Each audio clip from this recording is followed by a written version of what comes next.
And there you go, guys and girls, the Young Doctors. And we actually have one of the Young Doctors, the original cast and crew, Chris King, on air right with us now.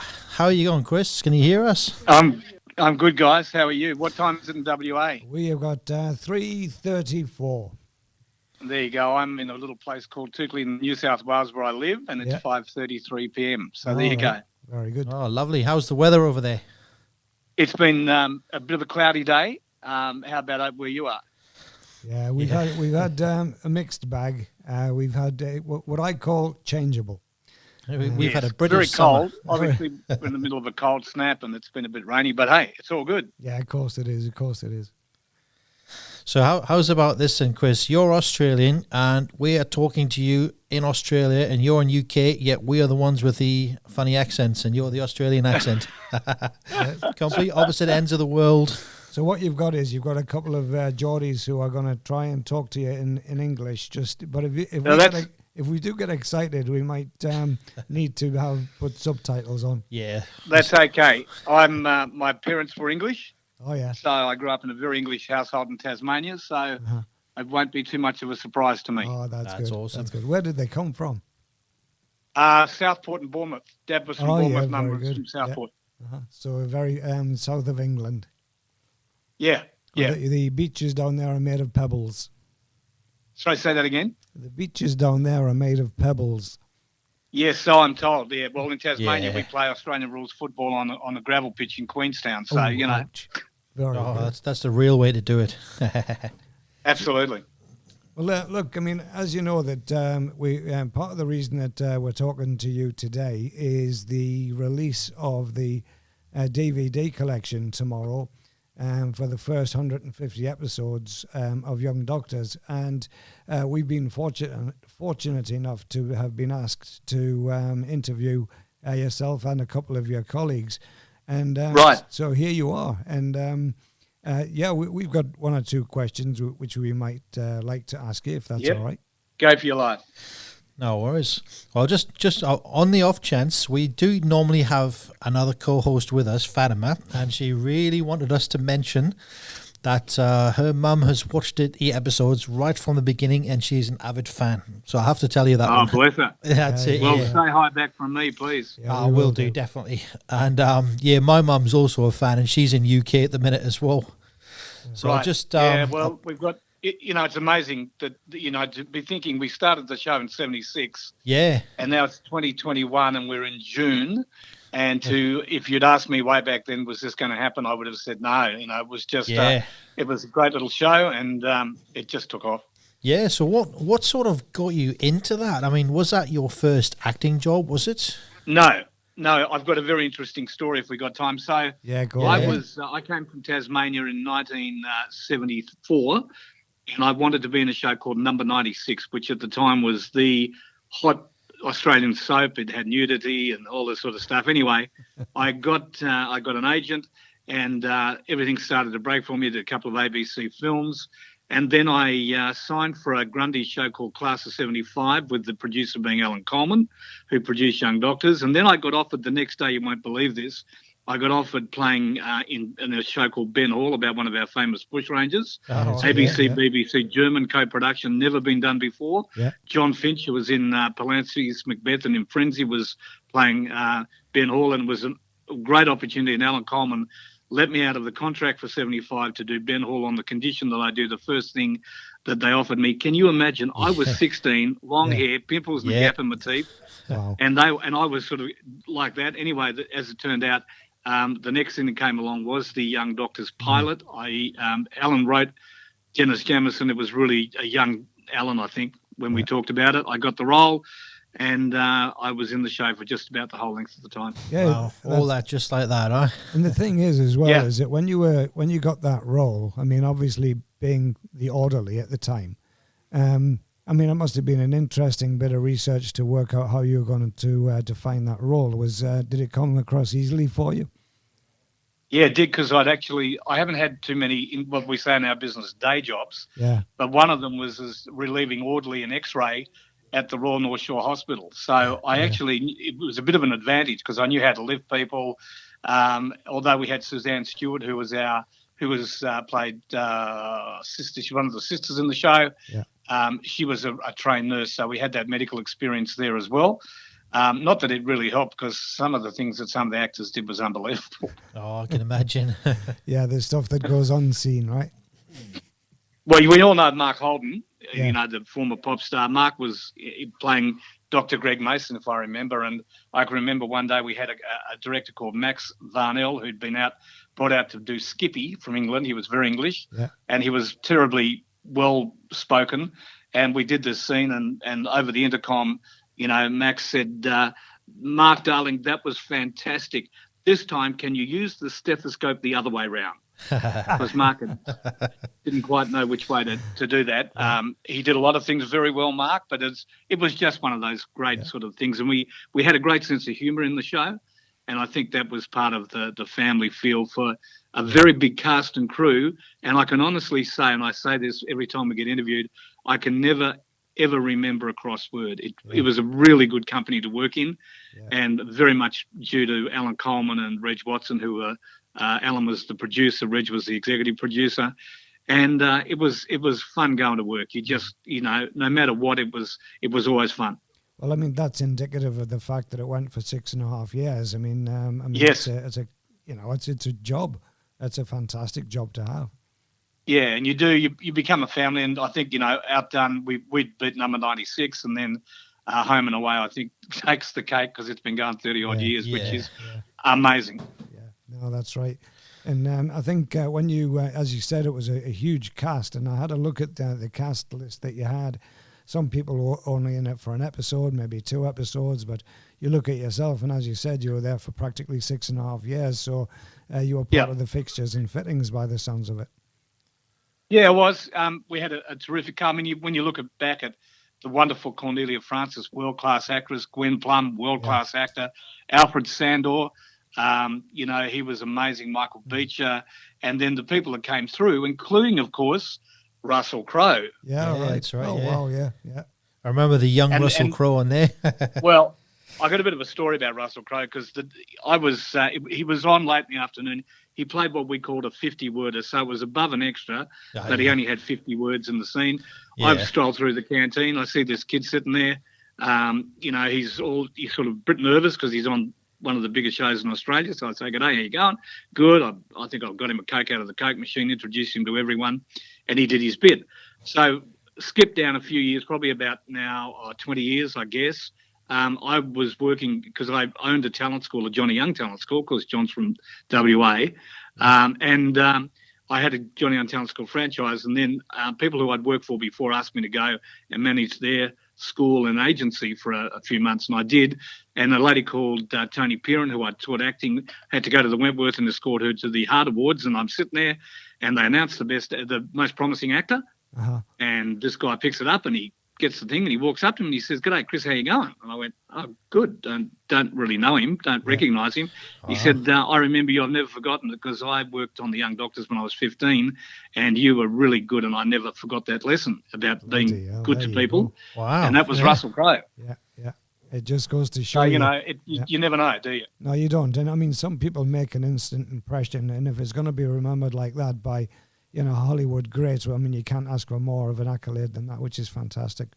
Yeah, I think Gwen and Corny taught me. I was 20 when I started the show, about kindness and about not letting it go to your head. Just it's a job, and you know it's a privilege to be able to do it. Yeah. And that sort of stuck with me when I started to teach other actors and show business people and all sorts of people. Yeah, I've worked as a media trainer. That's absolutely spot on. That I'm a thorough believer of that myself. Never ever let it get to your head. No, because you know what? It's because people come up to me. I worked as an MC for a long time, and I sort of finished acting about 15 years ago now. I now manage a couple of great theatres and an art gallery and a couple of other galleries from my local council. Yeah.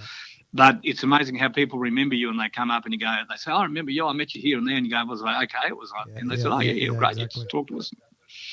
You know, that's the legacy you want to leave. Well, it is. That's right, because I mean, the thing is, when people look back at these DVDs, which are going to be released tomorrow, you're going to look a little bit younger than what you do now. And only a little bit. thanks for mentioning that. Yeah, well, hey, I you got to know. tell you a funny story.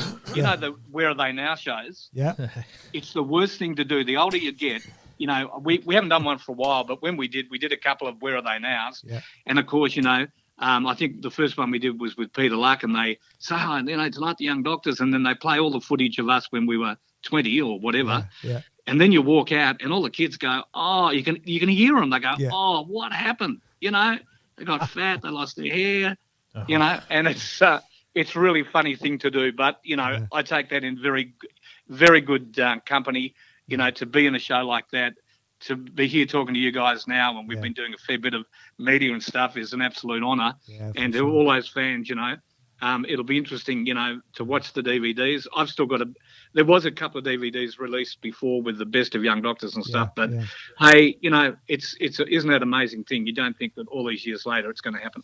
Well, that's right. I mean, when you look at the audience as well, you've got the original audience, then you'll have the audience that came out when the previous DVD versions were released, and now we've got a new audience. And as Tristan, our station owner, has just said there, his daughter watches the episodes.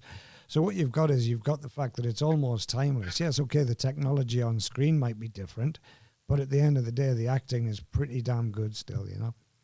Yeah, I think it's a bit like Mills and Boone, you know. Young Doctors never set out to be the great medical show. You know, it was, our producers used to remind us it's about the characters. Yeah. And some of the storylines were very soap opera-ish, but some of those characters, you know, were quite amazing. And when you watch them develop and you see how it went, I think that, you know, people will really enjoy it. And, you know, Via Vision are putting it out. As you say, it's released tomorrow. Right. You can go to their website and have a look. But for all those fans, and we've got lots of them, you know, I think it's amazing, and I trust they enjoy it as much as we enjoyed making it. Yeah, exactly. Well, even the Kiwis tried to do their own version of that by doing Shortland Street. Have you ever seen that one? Yeah. Yeah. Do you know what, though? Young Doctors played twice in New Zealand, the whole series, however, 1,400 episodes, however many it was.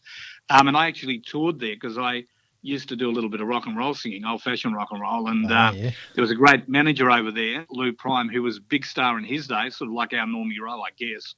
And Lou got me over there, and we used to tour the Cosby clubs, which were a bit like our, I suppose, service clubs.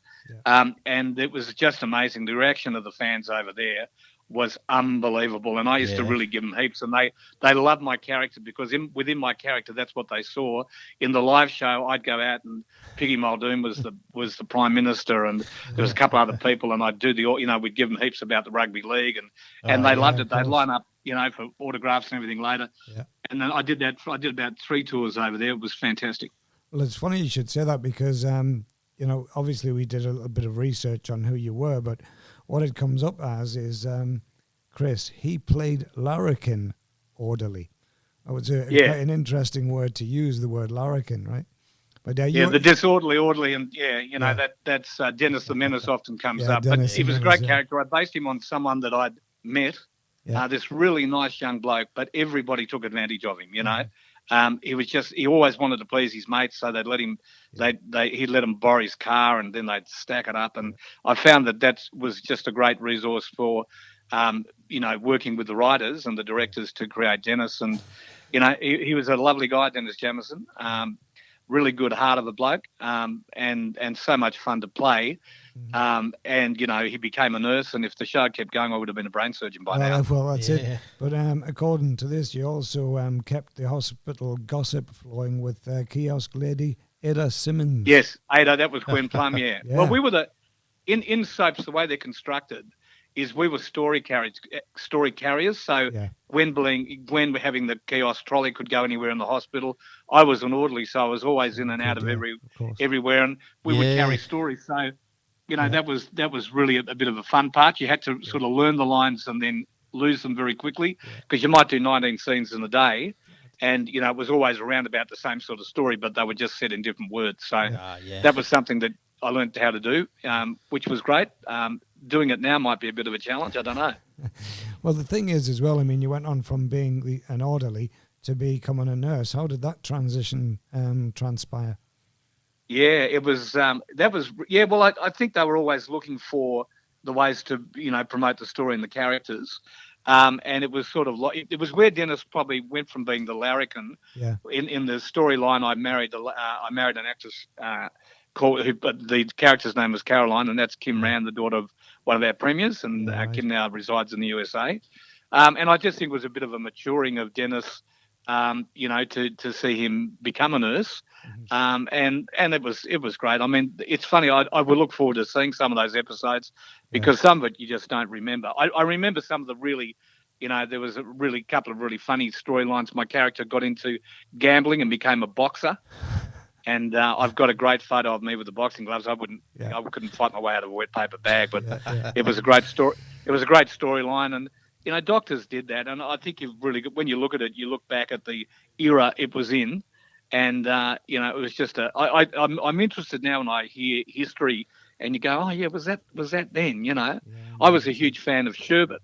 Back then, with Daryl Braithwaite, and I got to work with Daryl a couple of years ago, directing him in a big Carols presentation. Wow. So, it's sort of amazing, and the people that have gone on since then, to bigger and better things. Russell Crowe, Mel Gibson was playing Demon Discontent. I've got a program in my collection that my kids love because it's got me starring with Michael Beecher, Joanne Samuel, and Kit Pate, who was Michael Pate's son. Yeah. And Mel was dating Joey at the time, and somehow ended up in this pantomime that I starred in and produced at one of the Rockdale Town Hall. And then when you're when the start of someone's career and you watch how far they've gone, it's really it's a bit of a privilege, I think, and quite amazing. And you only think, well, wow, that was fantastic that Aussies have done so well overseas. Yeah, exactly. And when you look at some of the early evening shows, as you mentioned before, Neighbours and Home and Away and Young Doctors, those kind of shows, they transcended Australia and they went worldwide. I mean, I do remember seeing some of the episodes. We even watched some of the episodes of Prisoner. Yeah. So it was an amazing era because and I don't know when you research this, but Young Doctors was the last throw of the dice in drama for Reg Grundy. He'd had a couple of not so great shows that didn't go really well, and they said that, well, Young Doctors, this is it. And interestingly enough, we started the same time as the Sullivans. They were in Melbourne, right, we were in Sydney, and we actually got axed. Yeah, we actually got axed. We got told the show wasn't going ahead. Yeah, weird. And there was this huge meltdown on the Channel 9 Sydney switchboard, and good old Brian Henderson announced the show was off. The next night, and we didn't know this, and I wasn't watching the news that night, but somebody rang me and said, "Oh, Brian Henderson's just announced the Young Doctors is going back on." I thought the person was taking the and put the phone down on one of my mates, and there you go. We went on to be at the time the longest running soap in Australia's history. Yeah, exactly. And it was just phenomenal, really great. And that's indicative of the fact that you've got a good cast, you've got good storylines, you've got good management, and I mean, also it comes down to the TV channel as well to be able to still keep you. The Nine Network had a lot of faith in it. Yeah, exactly. Yeah, and it was unusual because the soaps at the time, apart from '96, had gone a bit serious. Where Young Doctors had this, with Gwen and myself and some other really great Cornelia Francis, what a brilliant actress! Oh my God, she was amazing and funny. And it had this little formula, but we were always kept on our toes. And Tim Page, I don't know whether you've interviewed Tim. Tim and I are doing the Today Extra show on Friday to talk about it. But Tim wrote some scripts and episodes. I wrote some storylines. All right. Because they said, we're running out of stories for your character. Well, I came in the next day with 10 storylines and we used about 5 or 6 of them, a couple of really fantastic ones. That's awesome when that happens. Yeah. There's when you're on set and stuff like that, did any actual romances happen? Oh, boys, nice try. There's some interesting times, and we get asked that. It's funny when we did Studio 10, and that question came up. But I guess what stays in the green room what happens in the green room stays in the green room. Yeah, fair enough. But it was. You know what though? I guess the real answer to that is, I think everyone had a genuine respect for each other. Yeah. It's about respecting people, and we had different people. Alan Dale came in from New Zealand, and Al he played this surly doctor, John Forrest, and sometimes it was hard maybe to for Al to settle in. He was really trying to prove himself, but he ended up being a great mate and has gone on to have a fantastic career in America. Yeah. And still, when we've done the Where Are They Now shows, I remember the last one, he came in via LA. And, I think it's about the respect, and I think that just applies in any workplace. Oh, definitely. When you look at when you hear the news and all of the stuff and some of the bad stuff that's come out of TV, but I can honestly say, the young doctors, people that are still with us, we occasionally, do these things, and it's always great to talk to the media and you guys. But, we've lost a few. We lost Judy McBurney the year before last. Beautiful actress, played Tanya Livingston. Tim Page lives near me, and Tim and I have been in a couple of musicals together. In the theatre that I manage. We did Strictly Ballroom was the last one where I played Barry Fife, Billy Hunter's role, and Tim played Les Kendall, who was the guy that owns the dance school. So it was wonderful to work with Tim and be able to share that. We've done a couple other things together. But again, life moves on, and like all professions and everything, we're all getting a bit older, and people, people's health is not always what it could be. Yeah. So it becomes a bit more focused, I guess, is the word, that, you really lose the people, but you lose a little piece of yourself when that happens. Oh, yeah, definitely. Without a doubt. So you're working with talent management and stuff like that with your own business now, aren't you? No, I was. I actually now, I'm the manager of arts and culture at Central Coast Council on the Central Coast of New South Wales. Okay. I've had that role for 8 years, and I essentially manage the Laycock Street Community Theatre and the Peninsula Theatre, and also the Gosford Regional Art Gallery, which is our regional art gallery. And then we have a couple of other little galleries. So it's been great. I guess I haven't, apart from the musical stuff that we do, and I sort of did a couple of shows for the Cancer Council on my 50th year in the business, which was a couple of years ago. I'm really privileged, I guess, to be able to now be on the other side and be able. We have touring. The theatre has a very interesting mix of programming. It has a very strong musical society, but we also buy Australian touring programs. So I catch up with some of my mates that come through in the touring products. Plus, we have a lot of great community theatre. It's a very busy theatre. It's booked out nearly every weekend of the year. That's brilliant. Seats 392. It was built in 1988 by the Musical Society, and there is not a bad seat in the house. It's just the most beautiful space. So I sort of feel, again, privileged in my swan song years to be able to give a little bit back. And when I got into business with my own talent school, it sort of helps, because a lot of creative people shy away from the business end of things because it scares them, and I understand that. But we have some fantastic talent, Australian talent, come through, from Kate Sobrano, you name it. There's just been Amanda Muggleton, I can remember, has been through. Even John Mills, Sir John Mills, way back, not when I was manager. Oh, wow. But and Gwenny Plum, of course, performed there with June Bronhill, June Salter. Over the years, it's just a real privilege, again, to be serving my community and promoting Australian talent. It's great. Yeah, and I think part of of that is the fact that you've obviously still got some passion in you as well, because that's evident in just the way you're talking now, which is fantastic. Yeah. You know what? It's interesting, because people say that, and you're not really aware.